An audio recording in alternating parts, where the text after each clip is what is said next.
Hey, folks, today is Thursday, March 12, 2020. Coming up on Roland Martin Unfiltered, folks, it is an unbelievable 24 hours. The NBA has suspended play for the rest of the season. The NHL has done the exact same thing. Major League Baseball, they are pushing back their schedule for 2 weeks. Schools, Disneyland, all sorts of stuff is shutting down as a result of the coronavirus. Donald Trump gave an Oval Office address last night, sniffled his way throughout the whole deal, and they had to walk back 3 things he said in a written speech.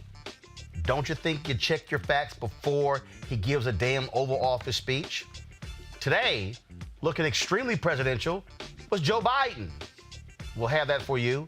Also speaking today is Senator Bernie Sanders. Folks, we got full coverage, giving you all the latest dealing with the coronavirus and how it impacts you on Roland Martin Unfiltered. It's time to bring the funk. Let's go. He's got it. Whatever the miss, he's on it. Whatever it is, he's got the scoop, the fact, the find. And when it breaks, he's right on time and it's rolling. Best believe he's knowing. Putting it down from sports to news to politics. With entertainment just for kicks, he's rolling. Yeah, it's on go, y'all. Yeah, it's Roland Martin, yeah. Rolling with Roland now. He's funk, he's fresh, he's real, the best, you know he's Roland Martin now.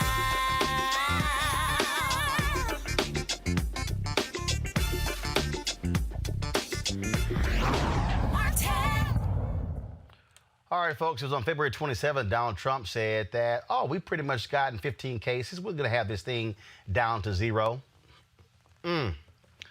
What has happened? First of all, stock market lost another 2,000 points today, the 4th largest drop in history. What does that mean? It's lost more than 6,000 points in 2 weeks. The Federal Reserve announced they're going to pump $1.5 trillion into the markets in order to stabilize them. Also, all across the country, things are shutting down left and right. Late last night, after we got off the air, the NBA announced that they are going to be canceling the rest of this season, shocking players, owners, and everyone else involved. NCAA announced yesterday that they were going to actually continue with March Madness with no fans. 24 hours later, they announced there will be no March Madness at all. They're actually suspending all spring, winter, and spring NCAA championships. Not only that, Disneyland, for the 4th time in its history, will be closing on Friday.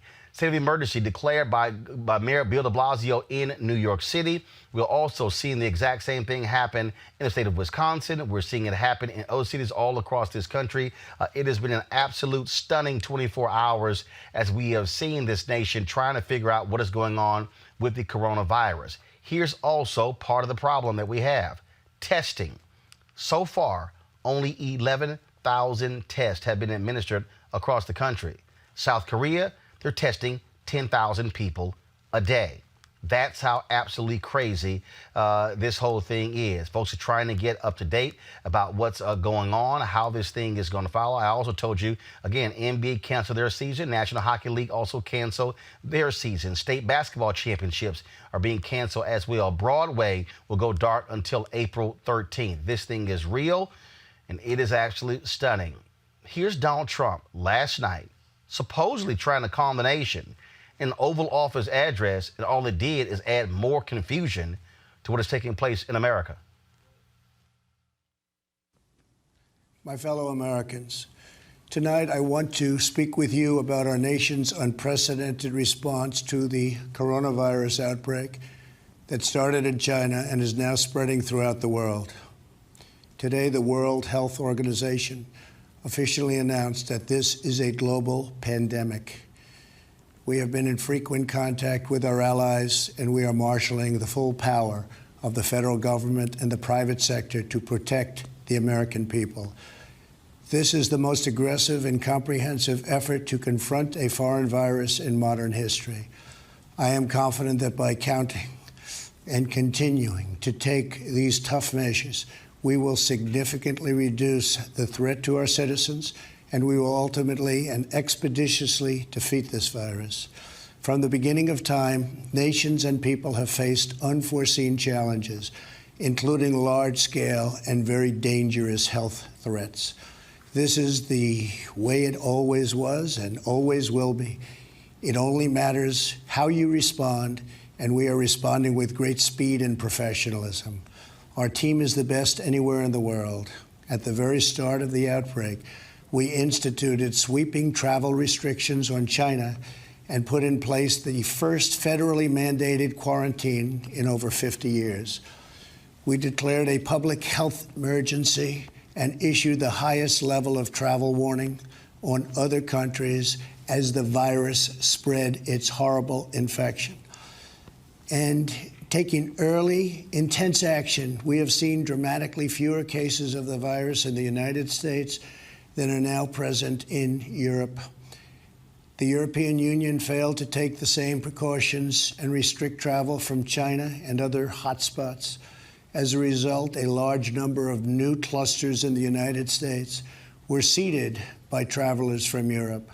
After consulting with our top government health professionals, I have decided to take several strong but necessary actions to protect the health and well-being of all Americans. To keep new cases from entering our shores, we will be suspending all travel from Europe to the United States for the next 30 days. The new rules will go into effect Friday at midnight. These restrictions will be adjusted subject to conditions on the ground.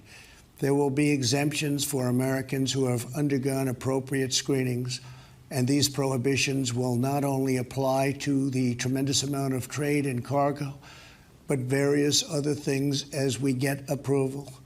Anything coming All right, folks, here's what happened there. First of all, they had to walk back 3 things immediately after Trump gave his speech. How in the hell do you do that when it's a written speech? You check your facts first. Then, of course, Mike Pence goes on television today and says, "Oh no, we're not restricting travel to all Europeans."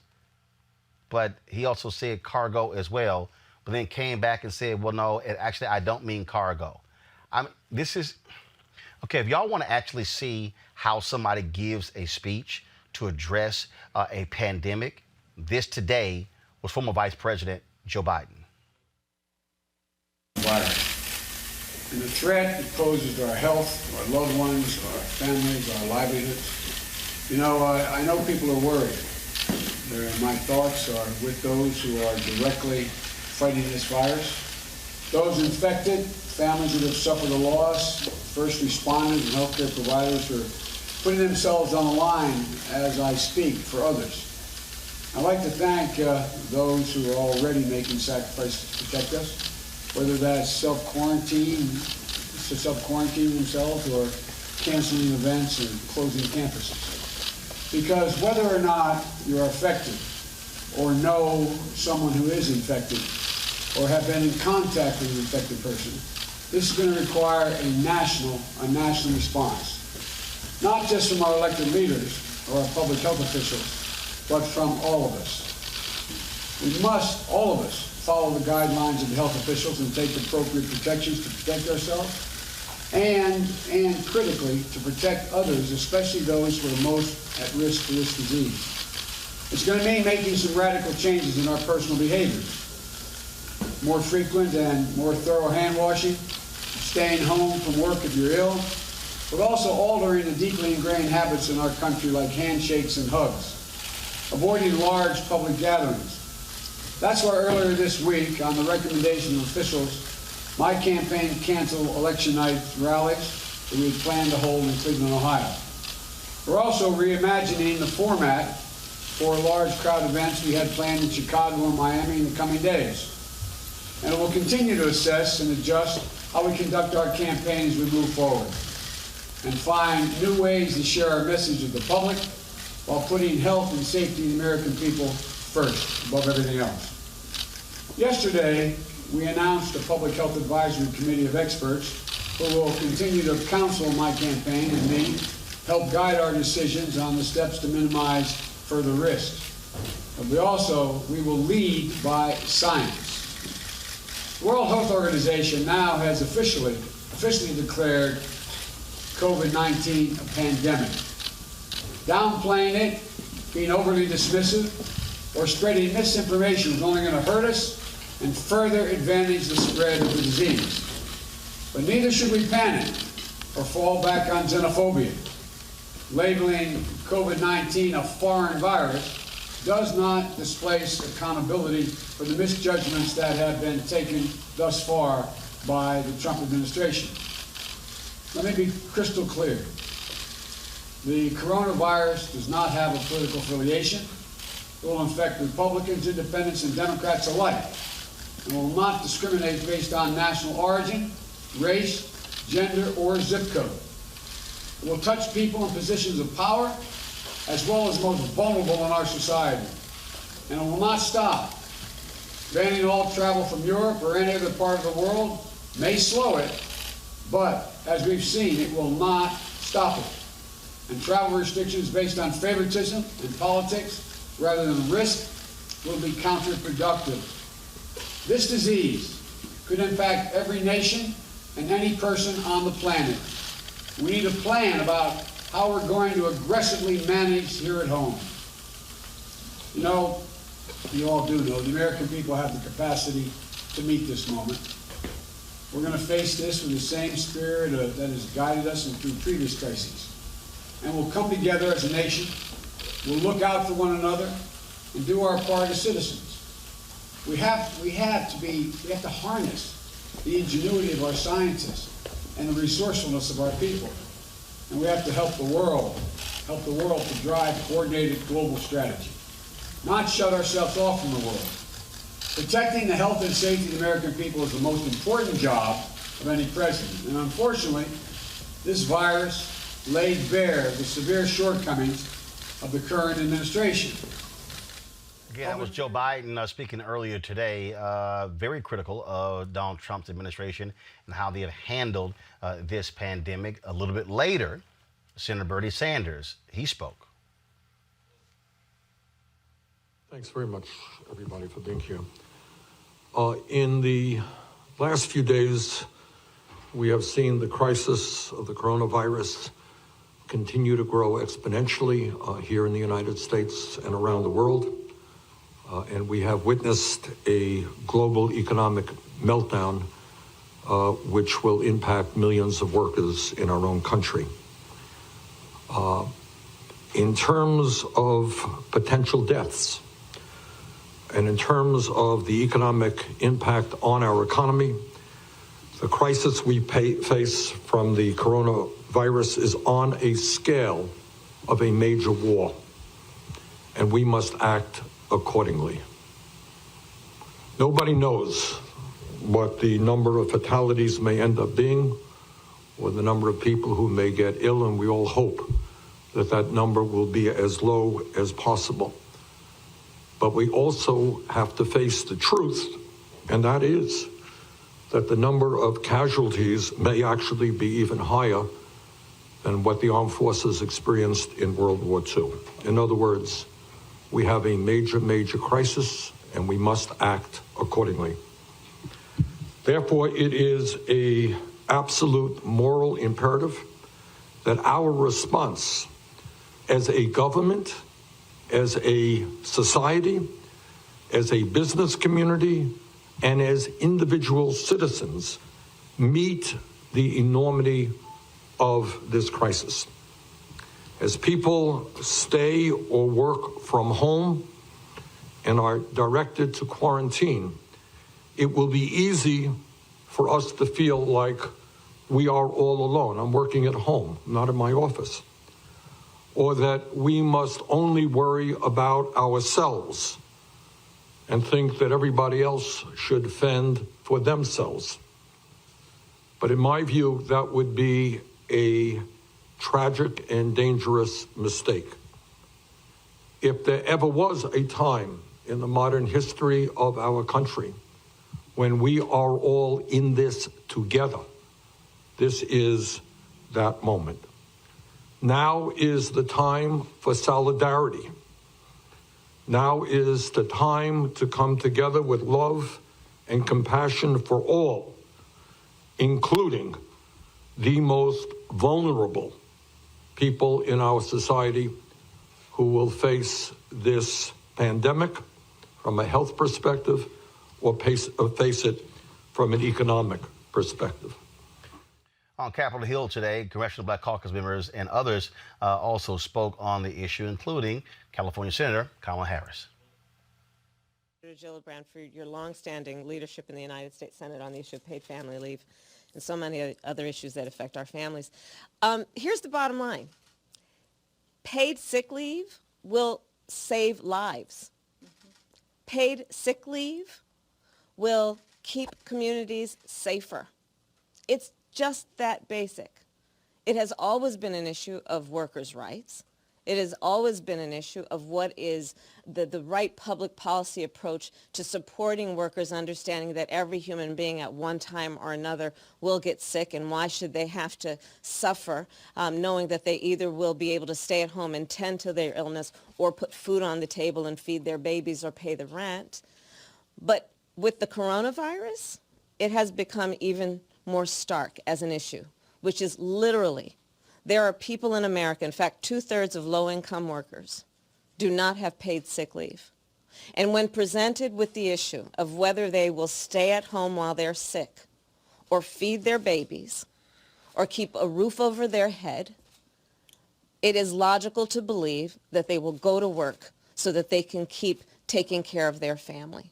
So in the midst of this public health crisis, let us understand that one of the most significant and effective ways that we're going to slow down this virus is to make sure that when people are sick, they stay at home, that they self-quarantine.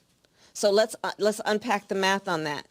If you're sick and we don't want it to spread through the community, we want people to stay at home.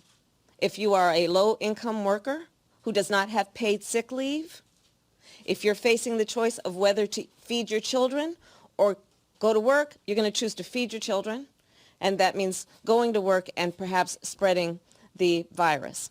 So what the House is proposing is not only right in terms of what we need as public policy in the United States, in terms of how we treat our workers, but this is a very smart way to address what is currently a very significant public health crisis in the United States of America.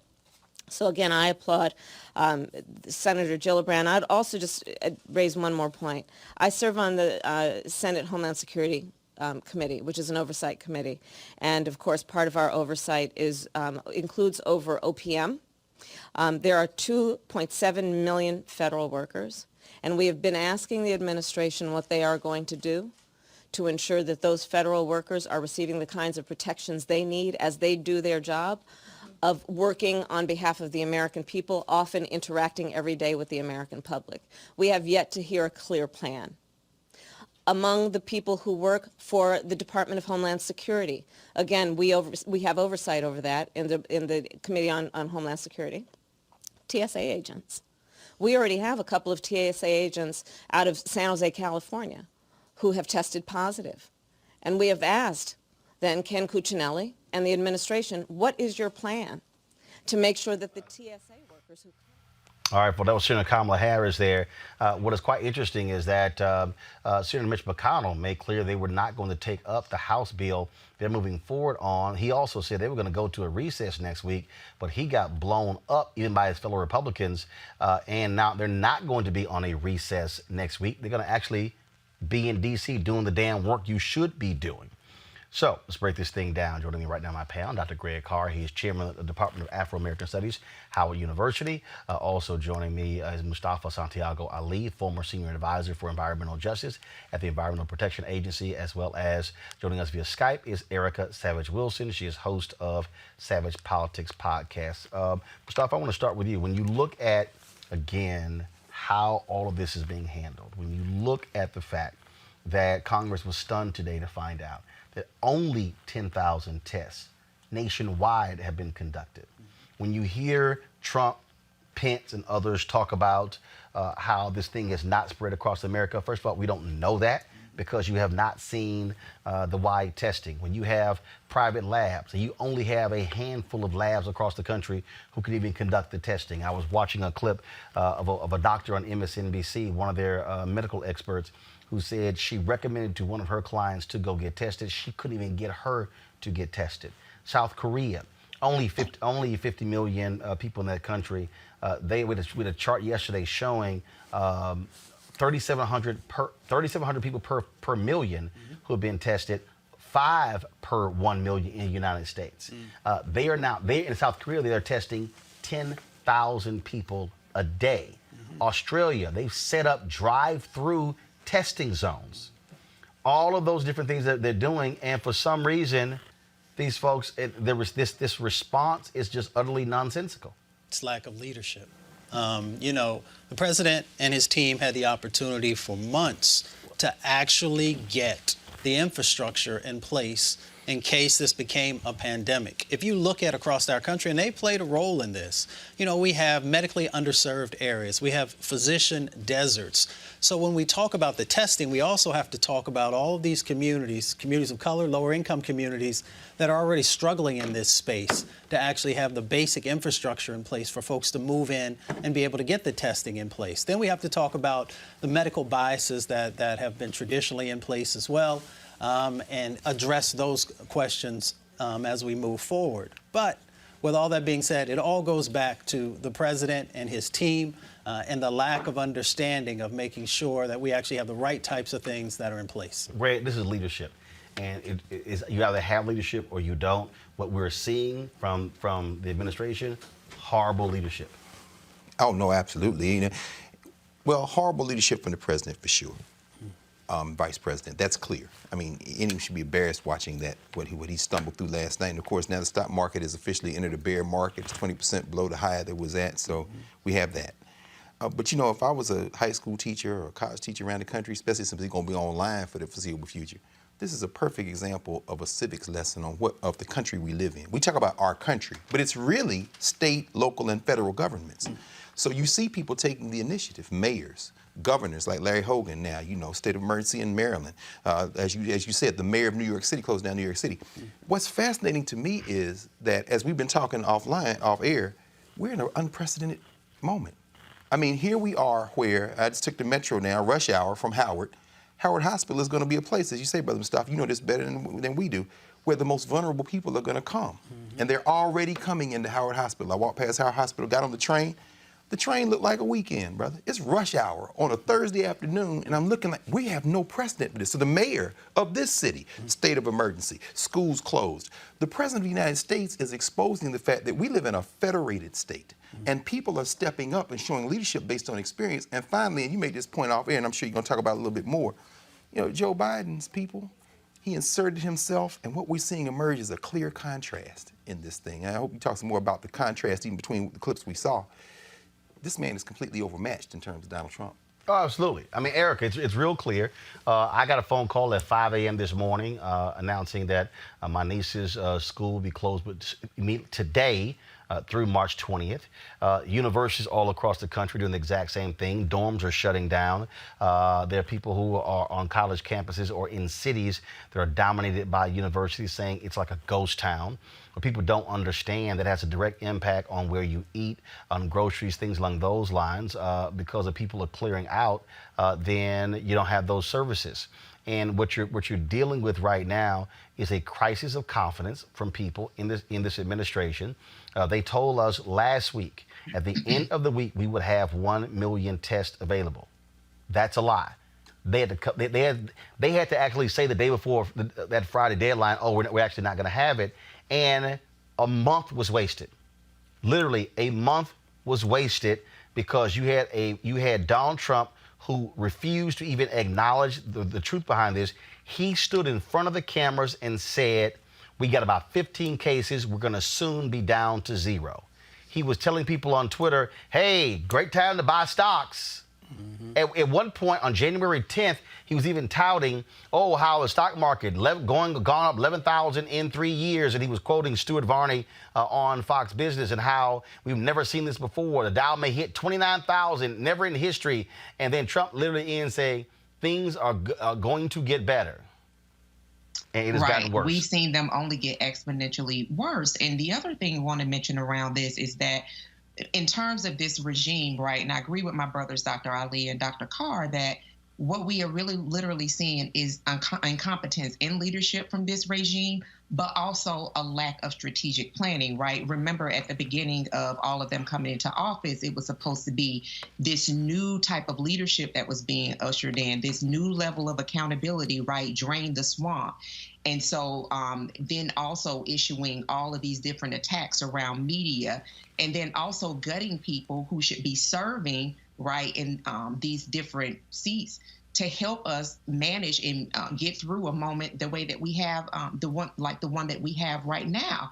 And then now there's no one left. There's only the liar in chief left. And then I want to just kind of peel back, as we've been talking about how we've seen states really act as presidents of their own state in terms of guidance and helping people really kind of move through this global pandemic crisis that we have, is that not only do we have kids that are leaving school, both in elementary, middle, high, and then on to college, but then when we think about that in terms of their families and the type of work that they have, think about those families who their job really does depend on them actually being present, that they don't have the benefit of being able to work from home. So now you have poor and low wealth people that are really kind of caught between, well, what is it that I can do to make ends meet, right? And then you have kids at home too that now they are, even more anxious and more stressed out because they're at home. That's another mouth to feed. So we're seeing this happening in schools and also for kids that are in college, because some of the kids that are at these Ivy League schools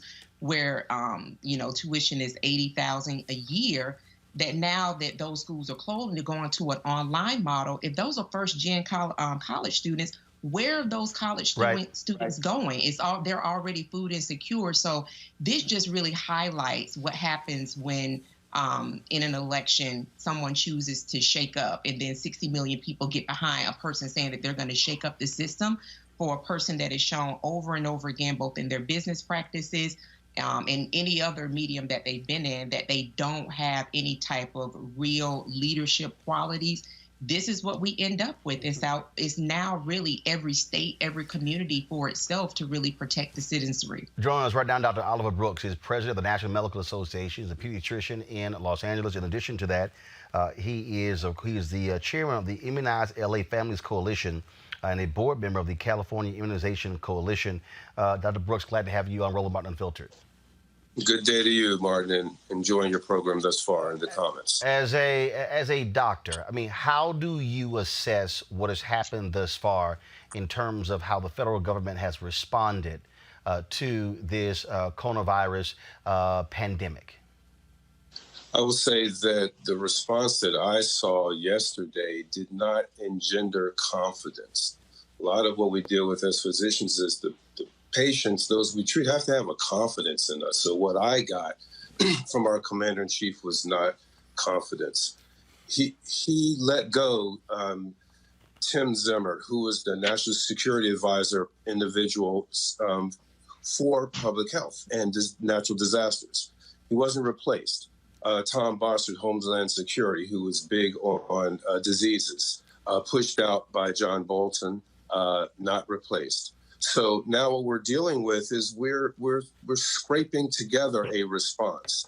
We have not had a state of emergency declared. State of emergency declared would allow for other funds to be released, and there's some funds like myself in the community health centers specifically in a state of emergency. So now what I'm dealing with is a lack of tests, patients that have a lot of concerns, and I'm challenged to treat them properly. Also, at the end of Masons, we look at the health and the welfare of the African American community and communities that are underrepresented.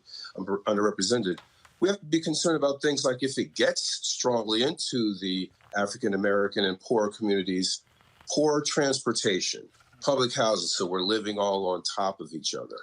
Not great access to health care. So I'm sick. Not only will I not go to the doctor because I have to go to work, but I may not go to the doctor because I can't readily get to a doctor. The studies have shown clearly from the CDC that those that die from this are those that have comorbidities. So we, of course, as African Americans. First of all, what is that? What's that phrase? What is that?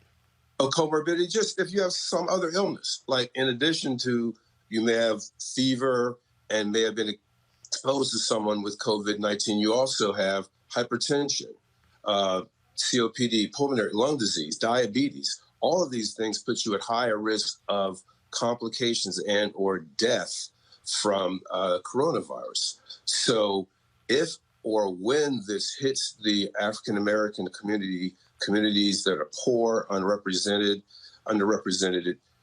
it will devastate us. So that mortality rate that our leader told us, oh, don't worry about it, I have a hunch that it's not as high.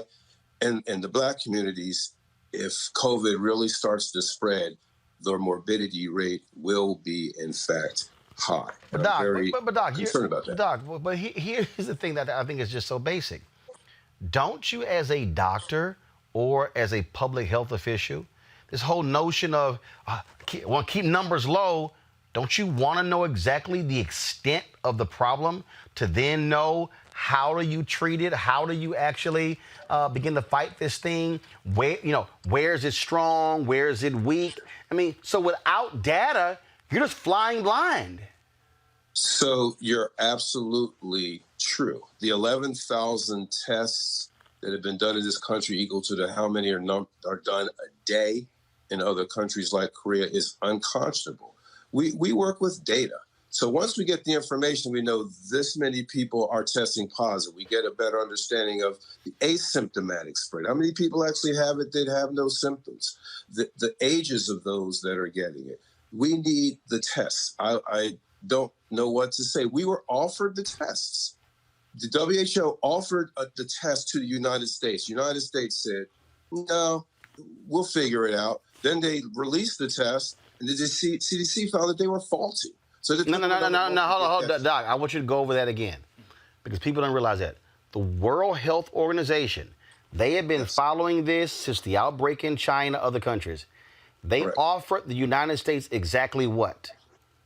A test reagent that could be utilized immediately to start running tests and in large numbers. That was in January. And the United States said, no, we'll figure out our own, and the test... We'll get our own tests going. We'll get it run properly, coming out of FDA and CDC, and disseminate it. And the World Health Organization offered that to all countries. They said, we're going to give you all of the backup data and everything, but arrogant United States of America says, no. Donald Trump, we got the best people. We'll do our own. And now what they've discovered is that test is faulty. Well, it was faulty. It's now no longer faulty. But the point is, when you're developing your own test, it takes time. And that was critical time that was wasted because you need to be on top of this thing from the beginning. So right now, it is like you are building a plane while you are flying it. And it is a very uncomfortable situation. Wow. Up until 2 days ago, I couldn't even do a test unless the LA County Department of Public Health approved it because they had so few tests. Now I have found out that I can start testing more widely. So I feel more comfortable now, but now we're behind. And this is one of those things where catching up ultimately can be deadly. So it's not like in a basketball game where when you get to the end, you won 99 and 98, even though you're down by 12. This is one of those when you get to the end, you look back and there is a field of bodies behind you because you were not able to get the information out, to test, to monitor, to understand better this disease. He hasn't declared a state of emergency because he's concerned that it'll contradict the message. So now, Doc, we've seen cities and states do that. If the president declares a state of emergency, what does that mean? What does that now look like?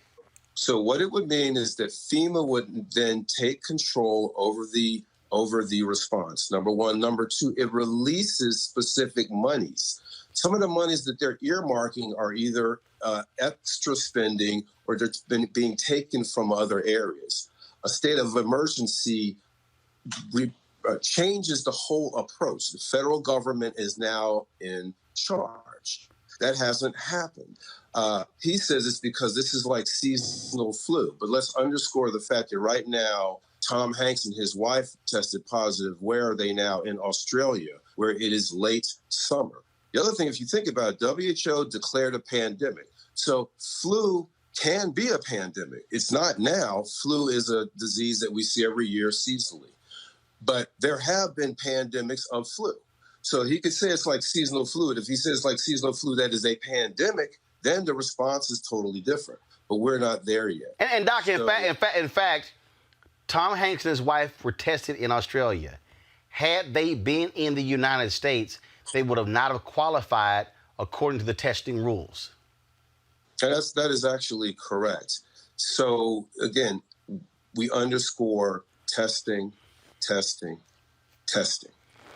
That is what will get us to where we need to be. Again, my staff even now are somewhat concerned because we just don't know, and we can't. When we have someone where we have a level of suspicion, I'll run the test. It costs $20. Maybe it comes back in somewhere. Now the time changes too. It was 2 to 3 days. Now I'm hearing it's a day. But now when we can test, then we can allay people's fears. We can monitor. We can isolate. Basically, the approach is isolate, identify, isolate, and quarantine. That's the response to a public health infectious disease condition. And right now, the difficulty is identifying. Right. You can't really identify them. So again, that is our challenge right now. As you said, you're building a plane while you're flying it. Dr. Oliver Brooks, President, National Medical Association, we appreciate it. Thanks a lot. All right, thank you very much. Folks, again, one of the reasons why this show matters is because we want to, again, utilize our Black health experts so you understand exactly what's going on. Doctors you know who you can trust, providing you the kind of information. So how did we even get to this? You know, where did this thing even come from? Not all these conspiracy theories you're hearing out there. Well, the folks at Vox Media put together this really, really great video, and it was sent to me today. And I said, you know what, let's go ahead and play this. And it just really lays out where the coronavirus came from and how this whole thing originated. You don't want to miss this, so check this out. When health officials in China admitted they had a problem. Health authorities have activated their most serious response level after an outbreak of a new type of viral pneumonia In central China. A rapidly growing number of people were developing a dry cough and fever before getting pneumonia. And for some, it turned fatal. Doctors have named the disease COVID-19, or coronavirus disease 2019, indicating that a type of virus is causing the illness. When they tried to trace its origin, they found a likely source: this food market in Wuhan. Out of the first 41 patients, 27 had been here. It wasn't conclusive evidence, but Chinese officials quickly shut down the market. They had seen this happen before, at a place just like this. The health officials are trying to get a grip on an alarming outbreak of SARS. The virus originated in mainland China. Has spread across the country. The disease had been festering for months in southern China. In 2002, a coronavirus had emerged at a very similar market in southern China. It eventually reached 29 countries and killed nearly 800 people. Now, 18 years later, this coronavirus is in at least 71 countries and has already killed over 3,100 people. So what do these markets have to do with the coronavirus outbreak, and why is it happening in China?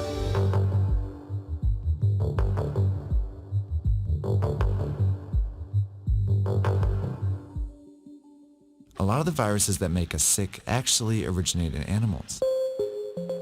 Some of the viruses that cause the flu come from birds and pigs. HIV/AIDS comes from chimpanzees. The deadly Ebola virus likely originates in bats.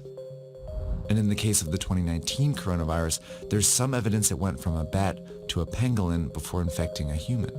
While viruses are very good at jumping between species, it's rare for a deadly one to make this journey all the way to humans. That's because it would need all these hosts to encounter each other at some point. That's where the Wuhan market comes in. It's a wet market. A kind of place where live animals are slaughtered and sold for consumption. It was not a surprise at all, and I think that it was not a surprise to many scientists. Peter Lee is a professor and expert on China's animal trade. The cages stack above one over another. Animals at the bottom are often soaked with all kinds of liquid, animal excrement, pus, blood, or whatever the liquid they're receiving from the animals above. That's exactly how a virus can jump from one animal to another. If that animal then comes in contact with or is consumed by a human, the virus could potentially infect them. And if the virus then spreads to other humans, it causes an outbreak. Wet markets are scattered all over the world, but the ones in China are particularly well known because they offer a wide variety of animals, including wildlife. This is a sample menu reportedly from the market in Wuhan. These animals are from all over the world, and each one has the potential to carry its own viruses to the market. The reason all these animals are in the same market is because of a decision China's government made decades ago. Back in the 1970s, China was falling apart. Famine had killed more than 36 million people, and the communist regime, which controlled all food production, was failing to feed its more than 900 million people. In 1978, on the verge of collapse, the regime gave up this control and allowed private farming. While large companies increasingly dominated the production of popular foods like pork and poultry, some smaller farmers turned to catching and raising wild animals as a way to sustain themselves. At the very beginning, it was mostly peasant household backyard operation of turtles, for example. That's how wildlife farming started to get off the ground. And since it started to feed and sustain people, the Chinese government backed it. So it was imperative for the government to encourage people to, to make a living through whatever productive activities they can find themselves in. You can lift yourself out of poverty. No matter what you are doing, that's okay. But then in 1988, the government made a decision that changed the shape of wildlife trade in China. They enacted the Wildlife Protection Law, which designated the animals as resources owned by the state and protected people engaged in the utilization of wildlife resources.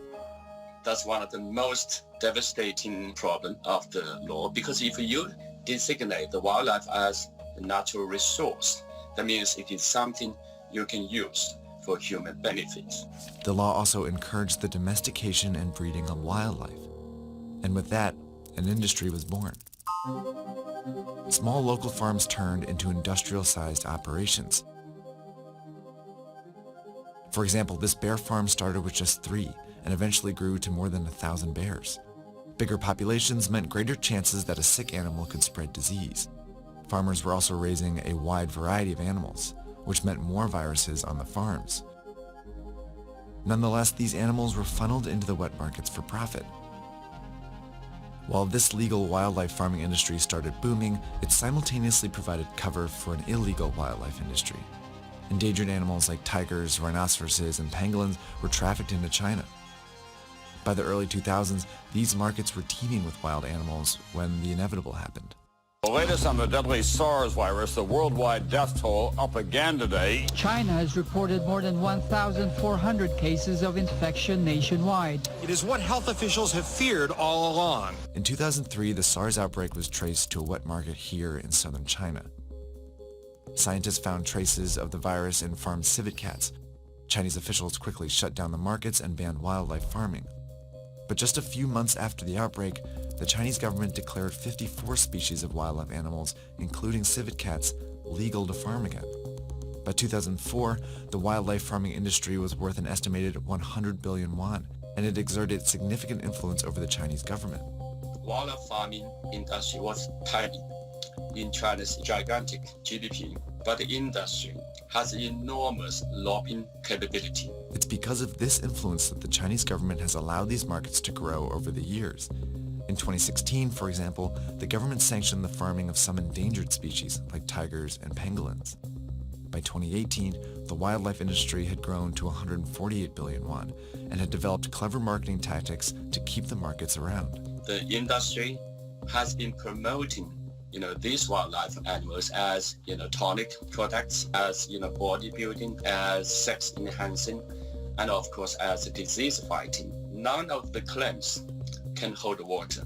Yet these products became popular with an influential portion of China's population. The majority of the people in China do not eat wildlife animals. Those people who consume these wildlife animals are the rich and the powerful. A small minority. It's this minority that the Chinese government chose to favor over the safety of the rest of its population. These parochial commercial interests of small number of wildlife eaters are hijacking China's national interest. Soon after the coronavirus outbreak, the Chinese government shut down thousands of wet markets and temporarily banned wildlife trade again. Organizations around the world have been urging China to make the ban permanent. Chinese social media in particular has been flooded with petitions to ban it for good this time. In response, China is reportedly amending the wildlife protection law that encouraged wildlife farming decades ago. But unless these actions lead to a permanent ban on wildlife farming, outbreaks like this one are bound to happen again.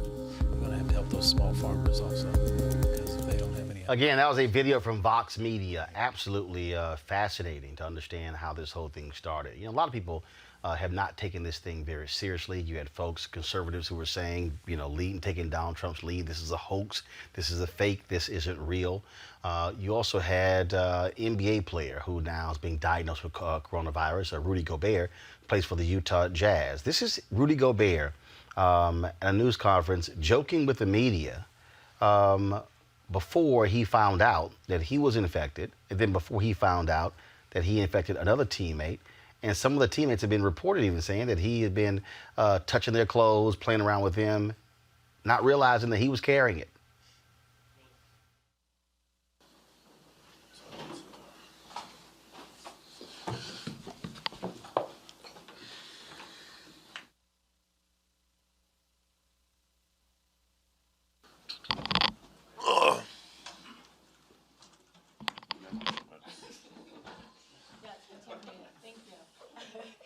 Wow, Rudy thought that was cute.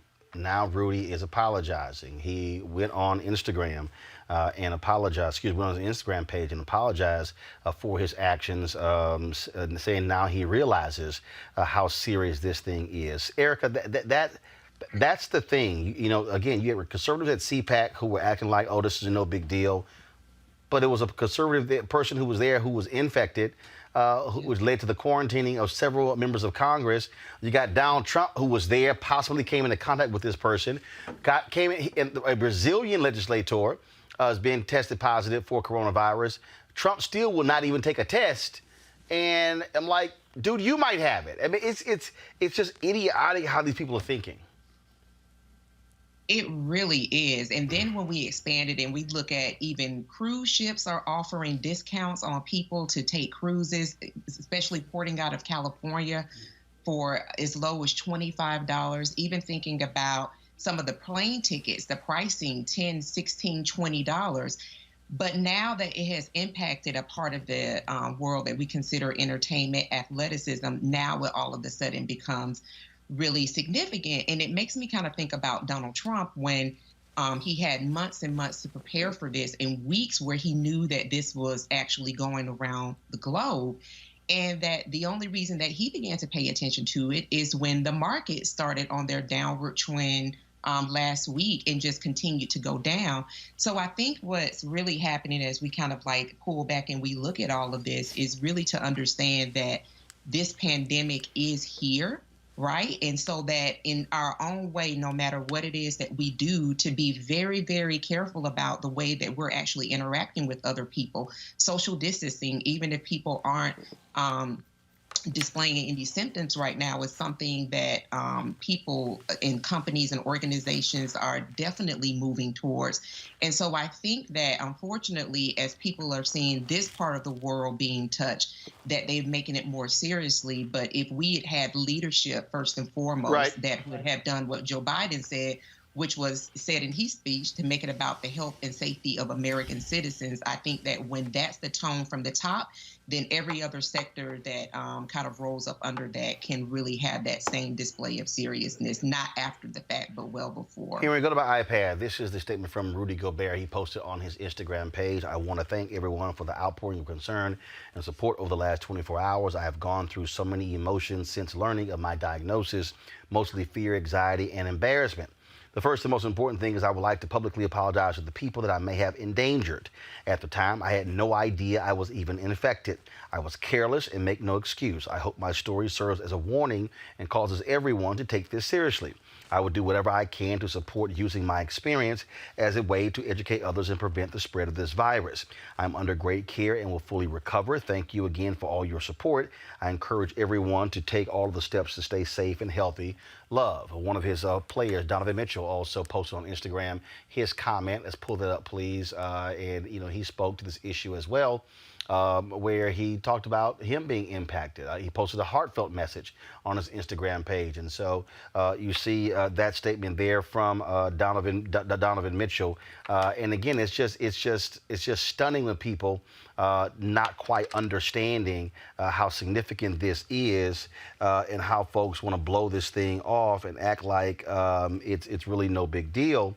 And what you're dealing with, unfortunately, are, again, careless individuals. That's the problem here. And so here's exactly what he said. You can go to my iPad. Thanks to everyone who has been reaching out since hearing the news about my positive test. We're all learning more about the seriousness of the situation, and hopefully people can continue to educate themselves and realize that they need to behave responsibly, both for their own health and for the well-being of those around them. I appreciate the authorities in Oklahoma who were helpful with the testing process, and everyone from the Utah Jazz who have been so supportive. I'm going to keep following the advice of our medical staff and hope that we can all come together and be there for each other and our neighbors who need our help. Greg, I'm going to go to you, because here's what's interesting. Last week, LeBron James gave an interview where he said, you know, he wasn't too thrilled about not playing in front of fans. He said, you know, I play for the fans. And I actually had reached out to the president of one of his companies, as well as to one of his very close friends who plays in the NBA, and said, get this message to LeBron. Shut the hell up. This is real. I'm like, first of all, more fans watch the game than actually who can afford to sit in the NBA arena. But this is a public health crisis. Then, of course, earlier this week, he goes, hey, you know, I didn't realize, you know, whatever the NBA decides, you know, I'll abide by that. I didn't really, you know, we got to ask. I didn't really realize how major this was. It's like, yeah, this is how major this is. You know, when you talk about these players, it's not just them infecting other players, but it's also security personnel who they came in contact with, people who work for the team as well, individuals who are not multimillionaires. If you had a car service who drove you to the game or who picked you up, you now put that person at risk in their family. When you hear people talk about, well, if you're young and you're healthy, it's all good. Okay, my parents are 72. So now what happens when it comes to your parents and your grandparents? And so people have to understand you cannot play games with this, because you might say, well, I'm healthy. I mean, look, my doc called me today with my blood results, said, okay, all my stuff was looking good, top to bottom, but I still better be concerned about my damn health.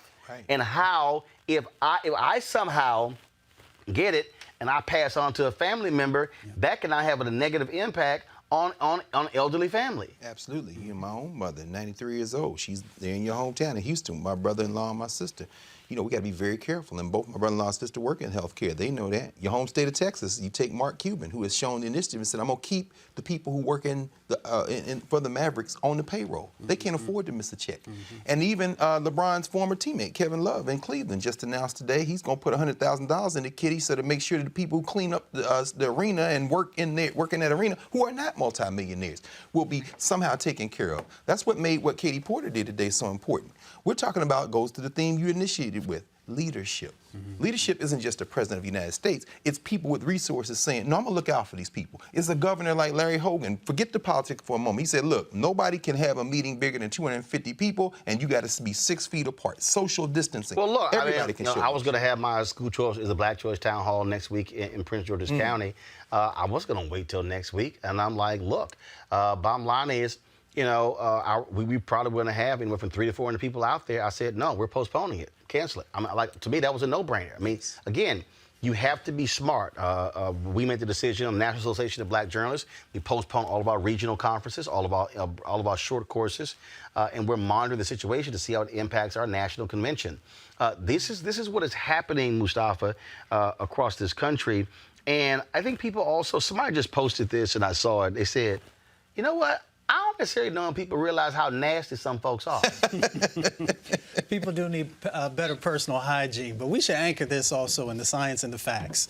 So we know we have over, 360 million people in our country. If we have 1% infection rate, we're talking about 3 million people. 2%, 6 million, 3%, 9 million. That's a lot of folks.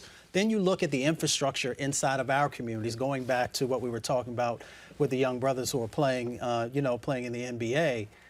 Our communities don't have the infrastructure to deal with this yet. So, and as Dr. Brooks, well, in fact, it's just the nation. In fact, I mean, the medical experts are even saying We can't have everybody running to hospitals to get tested because the hospitals are not constructed to handle that number, that influx of people. That's correct. But when we look at where African Americans and Latinx people are living, you know, we've had hundreds and hundreds of hospitals that have closed. Again, we have the physician deserts. So we've got to be very mindful of the fact that, yes, we may be young and strong, but as you said, our mothers, our grandparents, my mom just got over pneumonia twice in the last couple of months, so I have to be extremely careful when I'm going back home and engaging with her. I got a sister who's one of my attorneys who's in his early 50s who just got pneumonia. I mean, you can't play. You can't play with coronavirus having pneumonia. Well, think about this also, and it has not come to pass yet.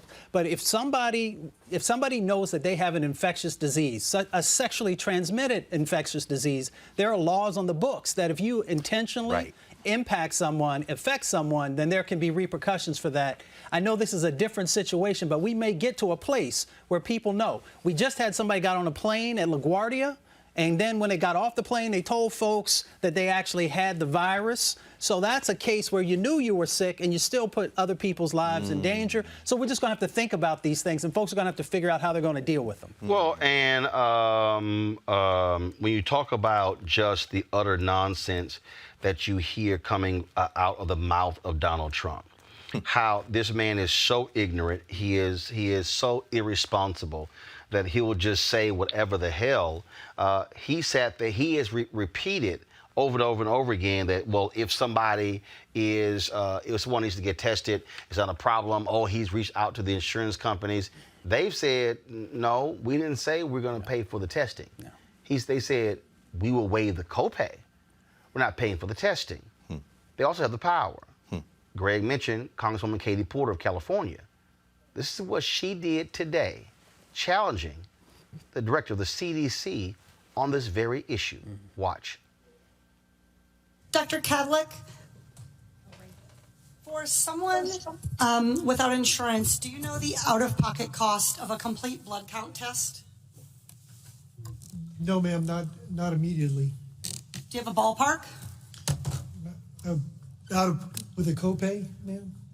No, the out-of-pocket, just the typical cost. I do not, ma'am. Okay, a CBC typically costs about $36. What about the out-of-pocket cost for a complete metabolic panel? Ma'am, I'd have to pass on that as well. You have any idea? You want to take a ballpark? I would say $75. Okay, $58. Getting closer. How about flu A? The flu A test. Ma'am, again, I would take a guess at about maybe 50. 43. Flu, this is like the Price is Right. Flu B. Too high again. I would probably say 44. That's good. How about the cost of an ER visit for someone identified as high severity and threat? I'm sorry, ma'am, what was the question again? How about the cost of an ER visit for somebody identified as having high severity or high threat? High severity, but ma'am, that's probably about $3,000 to $5,000. Okay. That is $1,151. This all totals up to $1,331. That's assuming they aren't kept in isolation. Isolation can add up for one family already, $4,000. And fear of these costs are going to keep people from being tested, from getting the care they need, and from keeping their communities safe. We live in a world where 40% of Americans cannot even afford a $400 unexpected expense. We live in a world where 33% of Americans put off medical treatment last year. And we have a $1,331 expense, conservatively, just for testing for the coronavirus. Dr. Redfield, do you want to know who has the coronavirus and who doesn't? Yes. Not just rich people, but everybody who might have the virus? All of America. Dr. Redfield, are you familiar with 42 CFR 71.30, excuse me? 42 CFR 71.30. The Code of Federal Regulations that applies to the CDC. 42 CFR 71.30. I think if you could frame what it talks about, that would help me. I Okay. don't relate. Dr. Redfield, I'm pretty well known as a questioner on the Hill for not tipping my hand. I literally communicated to your office last night and received confirmation that I was going to be asking you about 42 CFR 71.30.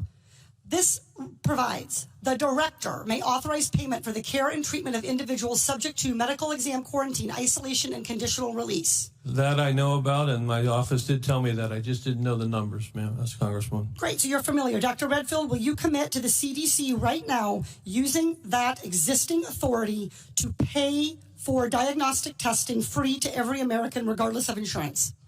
Well, I can say that we're going to do everything to make sure everybody can get the care they need. Reclaiming my time. Dr. Redfield, you have the existing authority. Will you commit right now to using the authority that you have vested in you under law that provides in a public health emergency for testing, treatment, exam, isolation without cost, yes or no?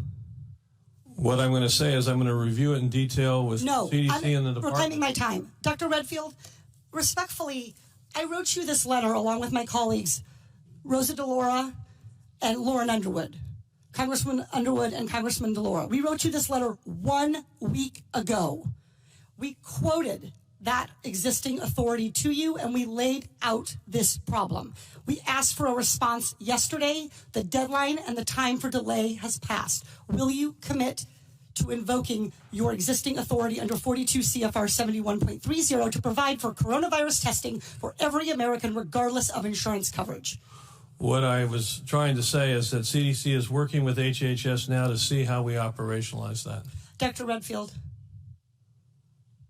I hope that that answer weighs heavily on you, because it is going to weigh very heavily on me and on every American family. Our intent is to make sure every American gets the care and treatment they need at this time of this major epidemic, and I'm currently working with HHS to see how to best operationalize it. Dr. Redfield, you don't need to do any work to operationalize. You need to make a commitment to the American people so they come in to get tested.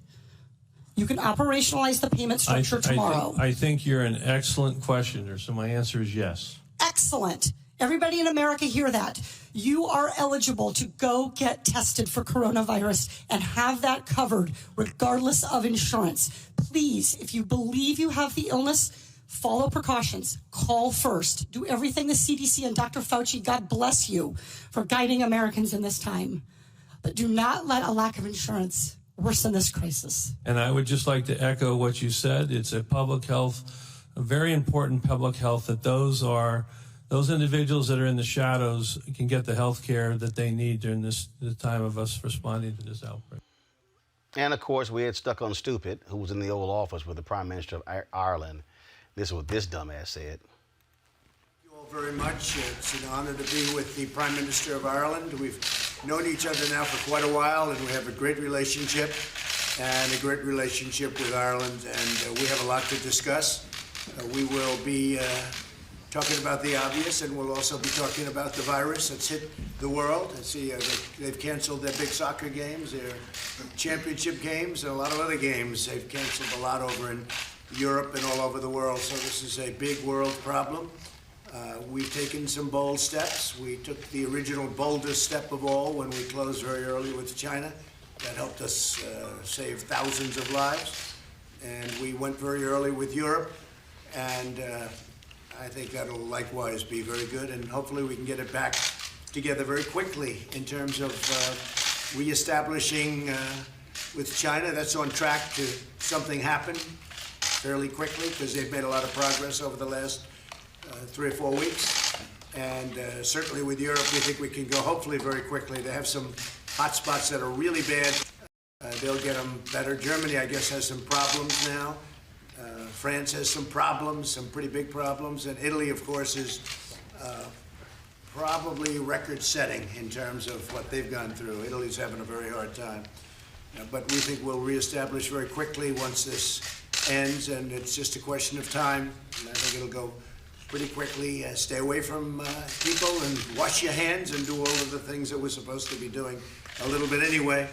But it'll go very quickly. I know that we were just talking that Ireland's closed their schools, and Okay, y'all. He praised the UK and Ireland for the work they've done on this. Ireland's not in the UK. I'm just trying to tell y'all. I think maybe he meant Northern Ireland. It's just crazy. Got to go to a break. We come back. More on Roland Martin Unfiltered. You want to check out Roland Martin Unfiltered? YouTube.com/Roland S. Martin. And subscribe to our YouTube channel. There's only one daily digital show out here that keeps it black and keep it real. It's Roland Martin Unfiltered. See that name right there? Roland Martin Unfiltered. Like, share, and subscribe to our YouTube channel. That's youtube.com/Roland S. Martin. And don't forget to turn on your notifications so when we go live, you'll know it. You want to support Roland Martin Unfiltered? Be sure to join our Bring the Funk fan club. Every dollar that you give to us supports our daily digital show. There's only one daily digital show out here that keeps it black and keep it real. It's Roland Martin Unfiltered. Support the Roland Martin Unfiltered daily digital show by going to RolandMartinUnfiltered.com. Our goal is to get 20,000 of our fans contributing $50 each for the whole year. You can make this possible. RolandMartinUnfiltered.com. All right, folks, Johnson Publishing Company, parent of the now defunct Ebony Jet. First of all, Johnson Publishing Company, they filed for bankruptcy, okay? So they're actually now defunct.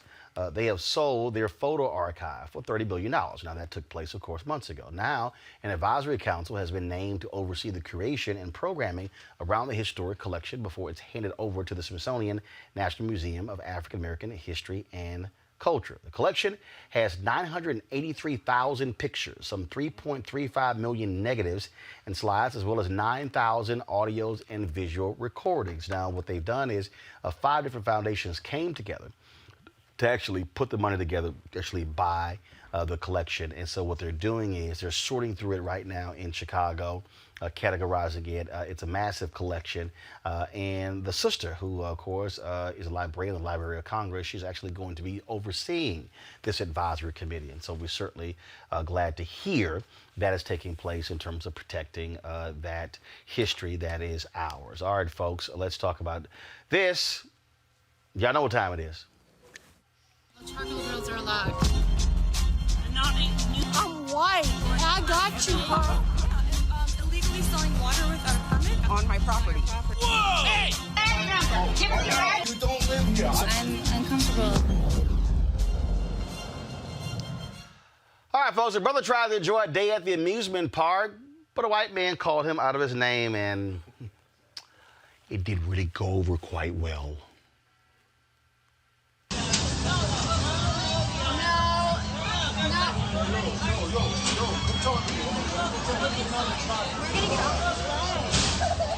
Stop.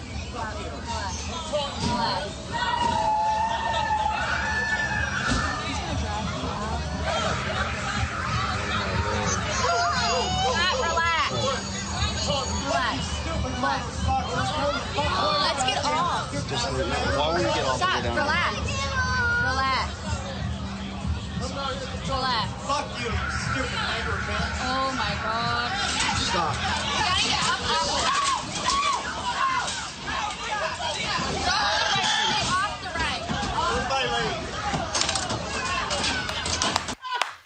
Just saying, Greg, I've been saying it, you've been saying it. Yes, Y'all man. gonna run up on the wrong bruh. Yes, sir. Can you believe that? See, I didn't hear that, Doc. So he called the woman a name. He did. My man was going, yeah. You saw them white kids. They're like, we don't want no parts of this terror right here. But that, yeah, you're right. Like you've been saying, he gonna get the right one day.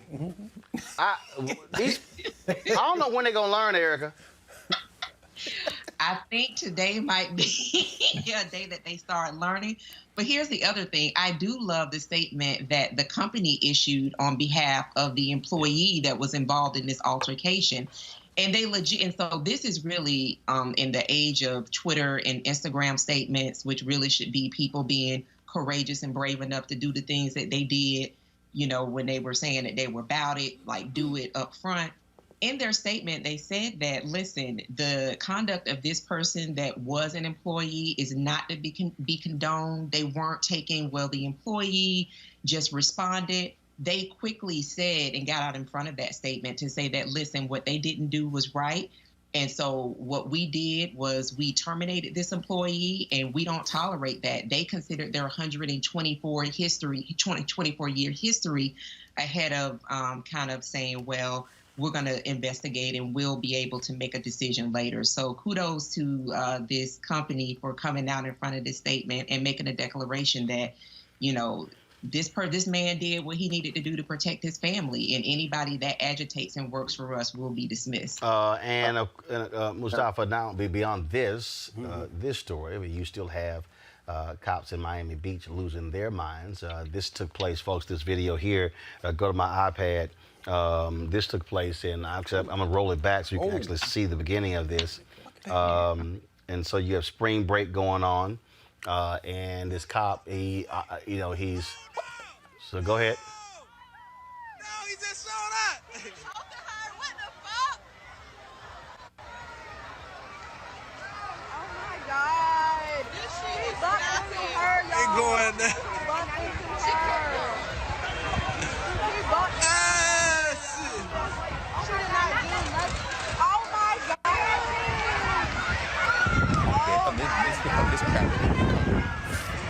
This is absurd. Don't shoot, man.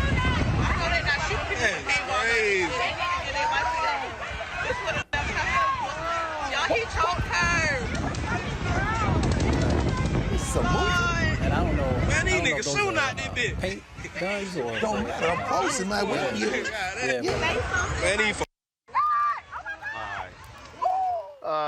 Video's been circulating, and again, it's part of this issue that, and again, we don't quite understand, what led to this aggressive action, but it also speaks to, again, how police take an aggressive position first, as opposed to how do you de-escalate a situation. Well, for me, it continues to be a part of the dehumanization of people of color. But at the same time, those are young girls that are there. And for grown men to feel that they need to run and tackle them like they're in the NFL says something. And then for folks to also move in, whether it's with guns that have rubber bullets in it or live bullets in it, also sends a message to what looked like the majority of folks who were there were, students of color. So, we have got to do something about this military-style policing that continues to happen in non-military situations. And I've also been a huge proponent of us making sure that also anyone who puts on the badge has to have psychological testing, and not just before you get the job, but also as you're going through it. And Doc, you are much more of an expert in this area than I am, in making sure that folks have not got to a point in their career where they no longer to be on the street. No, I think, I agree with you, Doc. It's interesting. I wouldn't call those men. They certainly have on uniforms, but they're not men. These are underdeveloped human beings. I wonder if those were white girls, if they had tackled them. To see a piece of a man run down a street and give a side body block to a girl. Now, first of all, that's just one video, Greg. This actually, I'm gonna let it go ahead and finish your point. No, I'm gonna let this run continue. I'm gonna restart the video because there was another incident that took place 6 days ago. Same thing, Miami Beach, where they pretty much body slammed this sister who was from North Carolina, 25 years old. And so I'm trying to do a reset right now. I'm on the Miami Herald website, and let me see if I can reset this. They don't have it where you can rewind their videos, so here we go. I think we can go ahead and get this to play. I'm gonna have to go back and find the video here because it's how they actually do their videos is a lot different. So let me go back and try to find it. Go right here with your comments. I'll try to find it. As we're talking about this, I mean, it's spring break season. We've got this coronavirus out here, and I've had some concern. I'm listening to students talk about, as we heard Erica say a minute ago, talking about picking up cheap flights. You've made it there. You're enjoying yourself. You're doing whatever you're doing. We know, and I'm sure we've all seen this. These white students coming out. Go ahead. Okay, go ahead, yeah, no, please.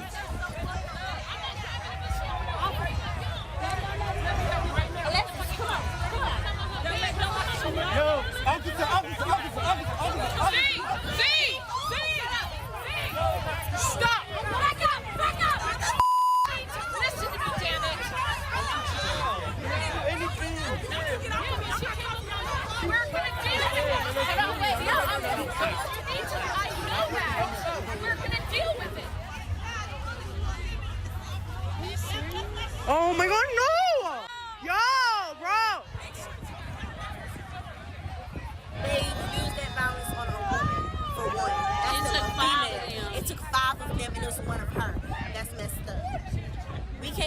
yourself and trust y'all with us.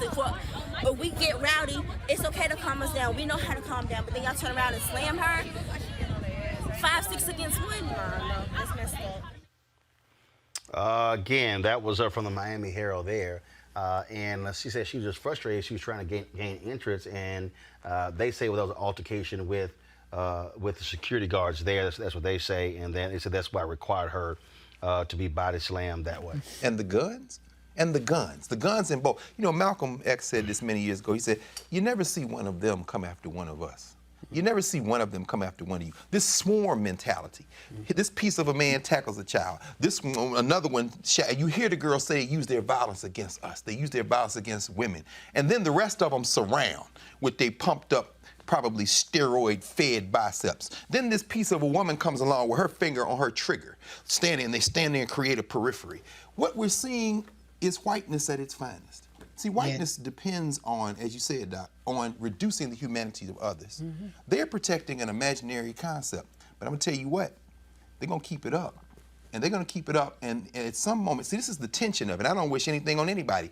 But if you tackle a child like that, and then the thing escalates, and you look up and realize that you're surrounded and you don't have enough police cars, and some of those police look like the people you're harming, this thing could very easily turn left. And once it turns left, it's not going to course correct. There's going to be violence met with violence. And that's what Malcolm, Martin, everyone else, Ida B. Wells in the 1920s and 30s said, you know, this isn't about the lynching. Lynching isn't about the violation of white women. Lynching is about them putting black people back in their place. And so this violence is about you Negroes are not going to be human. We're going to impose our will on us, which is why Ida Wells said a Winchester rifle should occupy a place of honor above the hearth of every home. They're gonna learn one day that we might learn about that Second Amendment. And on that day, we might see a different kind of America. You can't keep doing this. Erica, I do want to go back to the coronavirus for a second. I want to get your thoughts on this here. Michael Steele posted a tweet. He works with a particular commission that deals with voting, and they want to suspend the rules to allow mail-in voting. Just your thoughts on this. I mean, as this coronavirus thing continues, remember, you got primaries taking place on Tuesday. Florida is one of those states. You got another 25 or so states who have yet to even vote. Then, of course, as we start thinking about in August, Florida actually, so you have the presidential primary in Florida taking place on Tuesday, but you have the primary for their congressional races and others taking place in August. What about the possibility of there being mail-in voting all across the country? Yeah, I think it's something to consider. And I think just around that, then we would have to think about, well, what are the ways in which people are going to have those ballots actually delivered to them, who's going to be in charge and picking them up and ensuring that there is some type of accountability to say that I have a receipt that I voted. And I think that's important to bring up when we're talking about Republicans who, for lack of better wording, are just really offspring of the current regime right now because they're all off of one sheet of music, all singing in one note, is that they are actively participating in voter suppression. And when I'm talking about actively participating, talking about looking at the Secretary of States and how they're actually helping their municipalities, helping those people move through their elections, right? You have folks that work on the within their cities to do that as well. But everything all leads back to that Secretary of State. So when you have very real examples that are in our present, in our not too distant past, when you're thinking about a Stacey Abrams that ran against the Secretary of State who was effectively a participant in the game and also refereeing the calls as well, that is the one place where I kind of have a pause and really concerned around people participating in voting by mail-in when we do have active suppression that's happening. And so I think that when we're not at a place where free and fair elections are not as much of a risk, which I don't know that there's ever been a time, but especially now, that's something that, you know, immediately I would say get behind. But I think that there also has to be kind of like provisions that are built into that to ensure that everybody that does vote, because we saw from last Tuesday and this past Tuesday that people are very much so invigorated to get out and vote. So just hoping that that would be equalized and met with checks and balances so that the enthusiasm that people have around going to cast their ballot would also be seen. People have that same level of enthusiasm and trust that their vote was actually counted. But Mustafa, the fact of the matter is we have to be thinking about this here. Because if you're talking about canceling sporting events, canceling colleges and schools, you got to think about having millions of people coming in a voting booths. Yeah, I mean, this is the time also, so we know that many of the folks who work at our polling booths are older, usually, because they have the time to actually be able to do it. Yeah, my parents work the polls. Right. My parents work the polls in Dallas County, yeah. Yeah, and we also, I'm one who believes, and I respect what Erica's sharing, but we have to vote early, you know, and we've got to get those ballots in. But we've also got to work with our churches and our civic organizations and all these others to help people to understand in this time, you know, how important that is. And then, you know, eventually we're going to have to start better utilizing technology. But there are all kinds of problems that are in that space, especially with outside influencers, Russians and others who are trying to infiltrate and play games in our voting. So we got to figure it out. Greg, bottom line is we look, I mean, this might have to be an option. Washington State already does this. They do. And is highly successful. We may have to look at this when it comes to this national election. Actually, Washington State is ahead of the curve. As we know, what's going on in Seattle, the state of emergency in the state of Washington, they're set to be able to vote for the very reason you say. And you know, it's very interesting as you were talking, Doc, I'm thinking, wouldn't this be a beautiful excuse for Donald Trump to say we should suspend the election? Oh, you know he's already there. That's exactly right. I mean, and as you said earlier, when you showed that very important summary that Vox produced, you've got clowns like Tom Cotton running around talking about he's going to hunt down who's responsible for this virus. And of course, everybody's saying, so which bat are you going to look for? But the whole point, to your point, if you can sustain, such an idiot, but if you can sustain this perception of us versus them, and then empty that kind of momentum into a summer where they may have to suspend the Democratic and Republican national conventions, then certainly you could argue, even if we're past the coronavirus, you could argue, well, in the wake of it, I think we need to probably just cool this off for 6 months. And then you're looking at what they're facing in Russia, with Vladimir Putin attempting to alter the Constitution so that he can stay in power up into the 2030s. But you don't do that by executive fiat. You do it by the pretense that you've had an election. That's what people don't understand. Fascism doesn't creep by saying that you just took over. Fascism creeps when people do nothing. So this voting thing is very serious, and here we are in March. We need to be thinking about November and beyond. That's absolutely right. And when you just mentioned those conventions, also, folks, Sunday's Democrat debate between Joe Biden and Bernie Sanders will not be in Arizona. DNC, CNN, and Univision have announced it's going to be moved to Washington, D.C. Not going to be an audience there, but they still plan on having this debate, just the two of them, and so we'll see if that even moves forward. All right, folks, we've got to go. Certainly want to thank Greg, Mustafa, as well as want to thank Erica for joining us on our panel today. Don't forget, folks, if you want to support what we do at Roland Martin Unfiltered, go to RolandMartinUnfiltered.com. Join our Bring the Funk fan club. Every dollar you give goes to make this possible. We need you now more than ever. Allows us to do what we do to remain independent and free to speak to our issues that absolutely matter to us. Also, zoom out for me. I want to thank Jamel Hill. So Jamel has a line of T-shirts, and so she actually sent this to a number of our black journalists. Y'all go ahead and zoom out. It says support black journalists. And so that's what the shirt says. And so, Jamel, thanks a bunch. I appreciate that. And so we want to go ahead and wear that. It looks real good next to this alpha ring, right, Mustafa and Greg? Yes, indeed it does, brother. So you got two more alphas on the show. Yes, indeed. That's how it is. And so, again, Jamel, thanks a bunch. You sent to Aaron, Haynes, and others as well. And so, yeah, we all stand in this thing together. And if y'all want to see it, absolutely great, because you see, you have, of course, the fist, and then you have the pen. But if you actually want to see a great documentary, the group, this is the cats out of California. did a number of years ago a documentary called Soldiers Without Swords, which is a documentary on the history of the black press, black newspapers, which is phenomenal. Actually, I own my own copy of that, and so you definitely want to check that out. So, all right, folks, I got to go. We'll see you guys tomorrow. Don't forget, stay tuned to our social media accounts. Subscribe to what we do, our YouTube channel. Please subscribe to that. Click subscribe, but also turn on your notifications. So anytime we go live, it pops right there on your phone, and it allows for you to be able to see it. And matter of fact, let me go ahead and do this here since we're here.